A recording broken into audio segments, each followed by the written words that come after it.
Our apartment still smelled like fresh paint. The floors gleamed, the windows let in early autumn light, and every surface whispered new. I moved through the kitchen, fingers brushing the edge of the island counter Adrian and I had picked together after dozens of showrooms. Every detail had our fingerprints on it, our late-night decisions, our whispered arguments, our laughter. It wasn't just an apartment. It was ours. A place we built from 5 years of dating, scrimping, dreaming. I still can't believe this is real, I'd told Adrian the day we signed the lease. He'd pulled me into the empty living room and said, "Get used to it. This is our first chapter, Sierra. The good one." That was before his parents stepped in with a red pen. The first dinner with Callum and Helen after we got engaged was a master class in passive-aggressive disapproval.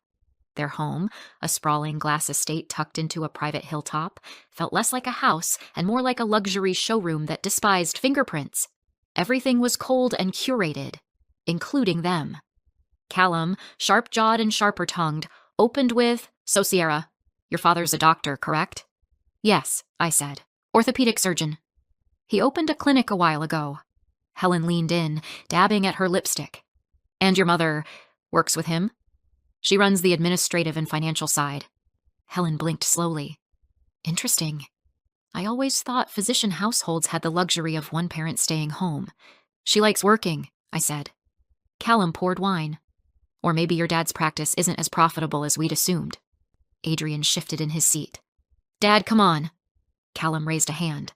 "It's not judgment, son. It's curiosity. You're marrying into her family, too." It felt less like a dinner and more like a merger negotiation. I smiled through the rest of the meal, chewing carefully, nodding politely. But inside, I was shrinking. Afterward, in the car, I finally said it. "That wasn't dinner. That was an interrogation." "They just want to understand you," Adrian said. "You're important to me." "Then why do I feel like I just failed a job interview?" 2 weeks later, while I was buried in a client presentation at the firm, I got a call from our building concierge. "Miss Hollis, a moving crew's here with deliveries for your apartment." "I didn't order anything," I said.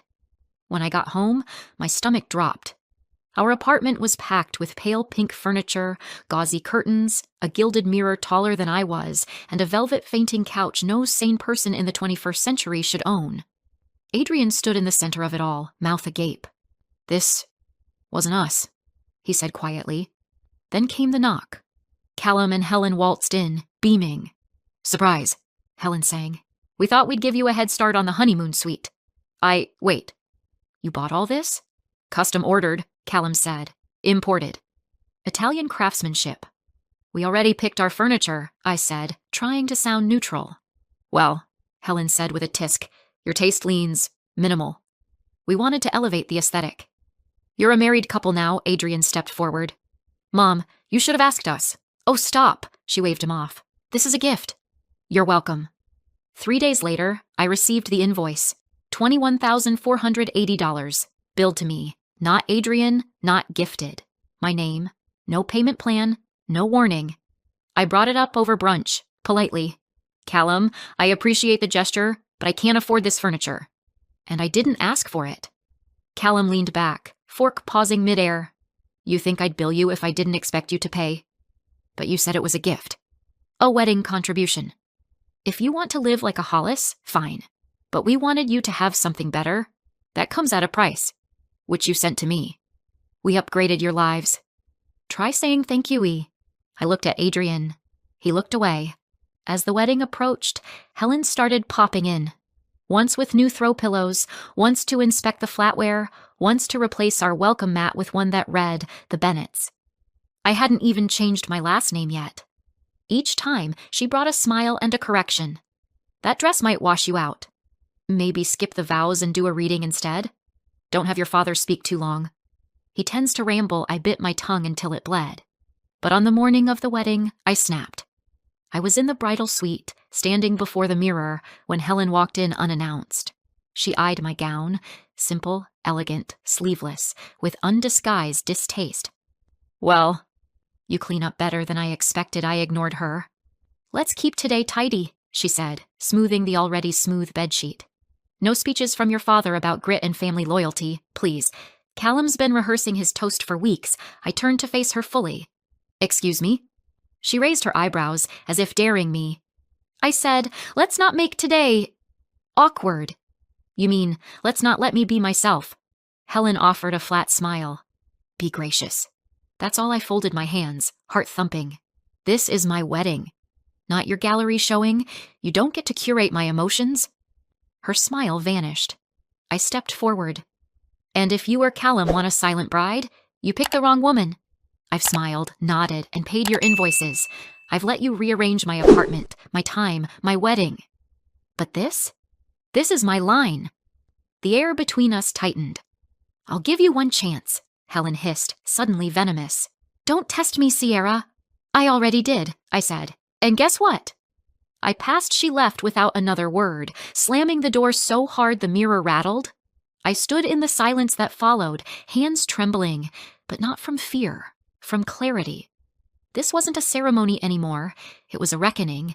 And I was ready. The ceremony was beautiful. On the surface.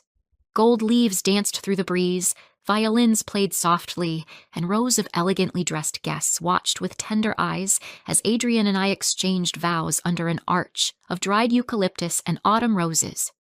Everything looked perfect. Too perfect. But beneath it all, I could feel a current of something wrong. Adrian's grip on my hand was just a little too tight. Helen hadn't smiled once. And Callum? He looked like he was waiting for a cue. Not smiling, not tearing up, just calculating. Still, I pushed it down. I wanted this. I loved Adrian. This was our day. Or so I thought. The reception had barely begun. Glasses clinked, waiters passed around flutes of champagne, the band started their second song. And then, the microphone clicked on. Callum stood at the front of the room, raising his glass with a rehearsed smile. His voice cut through the music like a bone saw. Ladies and gentlemen, thank you for being here to celebrate the union of my son, Adrian, and his bride, Sierra. A smattering of applause followed. I exhaled, trying to relax. But before we all get too sentimental, Callum continued, I have something I feel compelled to share. Something important for the future of our family. I frowned. Adrian's hand tensed in mine. This wedding may be happening today, Callum said, voice steady. But I believe Adrian's true match is someone else. A woman who has been working for me for the past year. Intelligent, refined, compassionate. Her name is Celeste. The name hit me like a slap. A hush fell over the room. I turned to Adrian. His brow was furrowed in confusion. Who? He whispered. Callum pressed on, oblivious, or perhaps entirely aware of the chaos he was unleashing. I have personally arranged for Adrian and Celeste to meet on several occasions. She is a wonderful young woman, and after today's formality, I hope Adrian will consider what's best for his future, and for the company. I couldn't breathe, couldn't speak. I barely registered Helen beaming smugly at our table. The guests were whispering now, some gasping, others checking to see if this was some bizarre joke. But Callum wasn't done. In fact, he said, we've already prepared a new home for them. Furnished, of course, in Celeste's favorite palette, soft rose and ivory. We even discussed cohabitation. That furniture, the delivery, the bill in my name. It had never been for me. It had been for her, whoever she was. I turned slowly toward Adrian, blood rushing in my ears. You knew? I asked, barely recognizing my own voice. His eyes were wide, panicked. No, Sierra, I swear to God, I have no idea what he's talking about. Callum chuckled into the mic. Don't be modest, son. We've spoken about this. No. Adrian stood up, voice sharp. We haven't. And for the record, Celeste is my father's assistant. I've never so much as had coffee with her. Yet, Callum replied coolly. Adrian reached for the mic. Enough. But before he could take it, someone else rose from the far side of the room. A tall, broad-shouldered man in a dark gray suit. My father. The crowd parted for him instinctively. His expression was unreadable as he calmly walked to the stage, stepped up beside Callum, and took the microphone without asking. He didn't need to raise his voice. The room fell into stunned silence. You've said quite enough, Callum, my father said. Now let me correct the record. Callum looked amused. And you are? I'm Sierra's father. He replied evenly. And unlike you, I've come here today to support my daughter. Not destroy her wedding. Someone in the back murmured. Callum rolled his eyes. My father continued. This woman you keep pushing. Celeste? She's not just some assistant. She's my daughter, too. A gasp rolled through the guests like a wave. What? Helen blurted. Callum's smug expression flickered. My dad nodded. Yes, Celeste is Sierra's half-sister. From my first marriage. And I find it fascinating and revolting that you arranged a marriage between her and my other daughter without knowing the first thing about her. I felt like the air had been punched from my lungs. Celeste? Celeste is my sister? My mind scrambled to make sense of it. I'd heard her name, barely, in passing from my father once, a daughter from before I was born. We'd never met. I'd assumed she lived far away or didn't want to know us. And yet, my father turned toward me, gentler now. Sierra, I didn't tell you because Celeste and I lost contact years ago. We recently reconnected, quietly. She came to me because she was concerned, because she was being pressured, harassed by this man, he pointed at Callum, into considering a marriage she never asked for. The room began to stir. Someone whispered, "Oh my God." Another guest stood, then sat again. My dad went on. He found her resume in his company's files. Found her address, showed up at her apartment uninvited, promised her wealth, property status, told her she was better than the woman his son was marrying. I looked to Adrian. His face had gone pale. My father's tone dropped an octave. My daughter refused. She told them no, repeatedly. And now this man has decided to publicly humiliate both my daughters, yes, both, at a wedding he clearly never supported. Lies, Helen snapped from her chair. You're making this up to distract from the fact that Sierra... My dad raised a hand, cutting her off. Celeste provided documentation. Texts, emails, dates. She left your company last week, Callum stepped forward, grabbing the mic back. Even if she's her sister, that doesn't make your story true. Where's the proof? My father reached into his jacket pocket and pulled out a sealed envelope. Family court documents. DNA verification. You'll find copies with your company's HR department by morning. Adrian turned to his father. Is this true? Callum said nothing, but his clenched jaw gave him away. I looked down at my wedding band. It felt like a weight. Helen muttered under her breath. Well, it doesn't matter. The apartment's ready. Even if Celeste won't live in it, we will. It's under Adrian's name. We're family. My dad looked at me. I nodded once. Actually, he said, turning back to the room, that's not true. I built that house, paid for it in full, deeded it to my daughter as a wedding gift. Callum blurted, that's not possible. I'm not just a doctor, my father interrupted. I'm a business owner. And the majority of your construction contracts come from my clinic and affiliated properties. Silence. Then my father added, quietly but firmly, as of today, those contracts are under review. Callum's face drained of color. Helen stood furious, sputtering. Adrian sat perfectly still. I looked around the room of stunned guests. Then, somewhere near the entrance, I saw her. A woman with chestnut hair and striking green eyes. She wore a slate blue dress. She was quiet. Still, Celeste. And when our eyes met, there was no hatred, only something sad and familiar. The air in the reception hall turned heavy, like a thunderstorm about to break loose. Guests whispered behind linen napkins. Some openly stared. Others glanced toward the exits, unsure whether to stay or run. Helen was the first to recover her voice. So what? She spat. Even if that girl is Celeste, what difference does it make? She's not interested? Fine. But the house is already prepared. Furnished. Move-in ready. We'll live there ourselves if we have to. She turned to Adrian. You'll see how practical it is. No reason to let a perfectly good home go to waste. Adrian looked dazed, like someone had slammed him awake from a dream. Wait, we will live there? He echoed. Callum stepped forward now, voice rising. Of course. We've already sold our own home, Adrian. That property is our next chapter. Yours and ours. This wedding? It's nice, sure.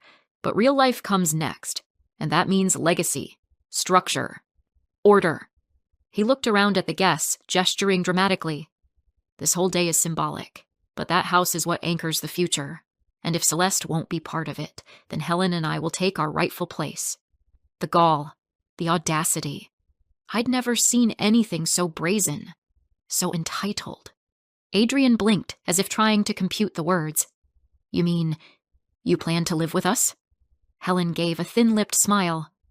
Darling, don't be naive. We didn't spend 20 years building this family so some outsider could separate it. I couldn't stay silent. Stop talking like I'm an intruder, I said, stepping toward them. You've manipulated every part of this wedding, this apartment, this marriage. And now you're claiming the house like you built it yourselves? Callum scoffed. Your father is a physician, not a property developer. You really expect us to believe he just gave you a house? I looked toward my dad. He stepped forward calmly, every word quiet but firm. I didn't just give her a house. I built it. I've been investing for years. And unlike some people here, I don't need to bark to prove my worth. Callum snorted. And what? Now you're going to hold our contracts hostage over your daughter's feelings? My father gave a small smile. No, I'm protecting my daughter. And my business. If that means cutting ties with unstable partners, so be it.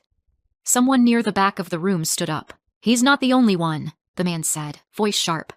I'm on the board of Halden Realty. If this is how your family handles weddings, I'm not risking a multi-year contract. Another woman chimed in.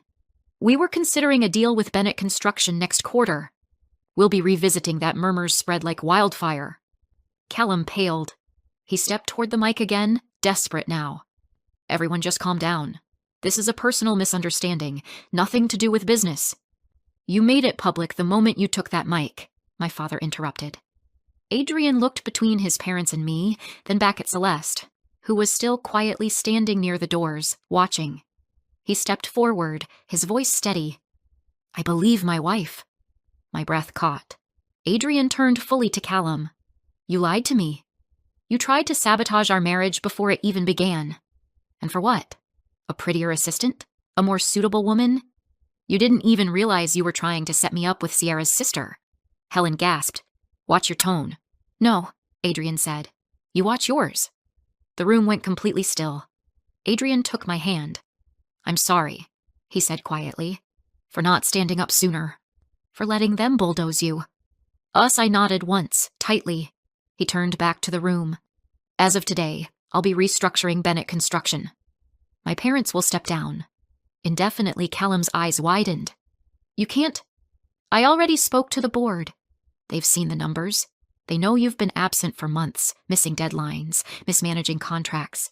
And after today, I don't think they'll need much more convincing. Helen looked around, panicked. You're ruining everything over her. No, Adrian said. You ruined it yourselves. She opened her mouth, but no sound came out. Celeste stepped forward then, finally. All eyes turned. I never wanted any of this, she said. Her voice was soft, clear. I didn't come here to cause drama. I came to support my sister, once I realized who she was. She looked at me. I didn't know you growing up, she said. And I always wondered why. I thought maybe you didn't want to know me. But the truth is, we were both just pawns in someone else's game. I swallowed, throat tight. You didn't do anything wrong. I let them rope me in, she said. But when your father, our father, told me what was happening, I quit. I packed up my things. I wanted to disappear quietly. But then I realized, if I did that, they'd keep doing this to you. Or someone else. She looked at Callum and Helen with a steady gaze. You don't get to use people like chess pieces, Helen hissed. You don't belong in this family. No, Celeste replied, but neither do you. It was over. The guests began to stand. Some filtered toward the exits. Others came up to shake our hands, offer quiet support. Even those who didn't speak avoided Callum and Helen's gaze entirely. Callum tried to make a last-ditch apology. It was just a misunderstanding, son. Adrian didn't answer. He was already walking away. 1 month later, Callum resigned formally from the company 2 weeks after the wedding. Most of the remaining clients left. Bennett Construction was now under Adrian's leadership, and the numbers had already started climbing again. My dad never gloated, but when he showed me the framed architectural render of the house, the original sketch he made for me, I saw the quiet pride in his eyes. Celeste stayed in town. She didn't go back to work for Adrian, but she found something better. Freelance design work, quiet, steady income, and we started over. We met for coffee, then lunch, then an awkward but warm dinner. One evening, Adrian and I hosted her at the house. She walked through the front door like someone returning to a place she'd never been. "I can't believe this is real," she whispered, fingers brushing the bookshelves. "Neither can I replied. "But I'm glad you're here." She smiled, eyes shining. Sometimes, the people you lose early in life find a way back when you least expect it. And sometimes, the chaos that almost breaks everything becomes the thing that finally makes you whole.